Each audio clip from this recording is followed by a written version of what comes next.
Imagine un homme qui a mis l'Europe à genoux, un stratège militaire, un empereur, un type qui faisait charger des milliers de soldats sans sourciller, et qui paniquait devant un chat. Oui, Napoléon Bonaparte, le gars des batailles mythiques, avait une peur documentée des chats. Pas une gêne, pas un j'aime pas trop, une vraie phobie. Et cette peur dit beaucoup plus de choses sur le cerveau humain que sur Napoléon lui-même.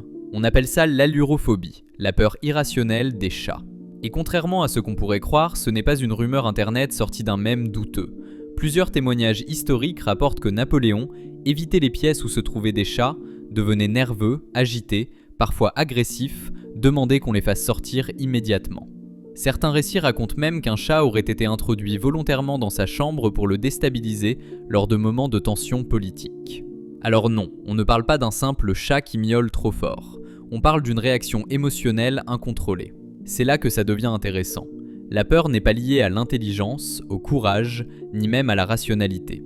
La peur est une réaction primitive, gérée par l'amygdale, une zone du cerveau bien plus ancienne que notre logique. Un chat, objectivement, n'est pas une menace pour un adulte en bonne santé. Mais pour le cerveau émotionnel, tout dépend des associations inconscientes. Un bruit, un regard, un mouvement imprévisible. Et le cerveau peut décider. Danger, panique, maintenant. Même si la personne en face est un empereur. Et c'est là que Napoléon devient fascinant. Il pouvait planifier des batailles sur plusieurs continents, anticiper des mouvements d'armée, prendre des décisions politiques complexes. Mais il ne contrôlait pas une émotion archaïque. Parce que le cerveau humain fonctionne comme ça. On peut être un génie stratégique et rester vulnérable à une peur irrationnelle. Et spoiler, c'est pareil pour toi. C'est pareil pour tout le monde. Cette anecdote nous rappelle un truc essentiel. Les humains ne sont pas des machines logiques.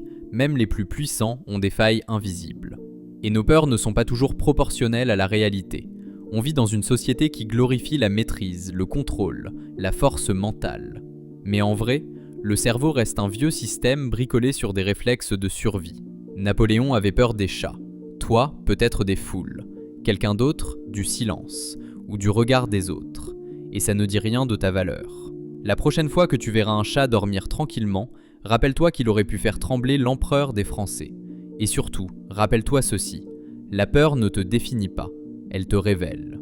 Si cette anecdote t'a surpris, like la vidéo, abonne-toi, et dis-moi en commentaire quelle peur irrationnelle tu n'assumes jamais.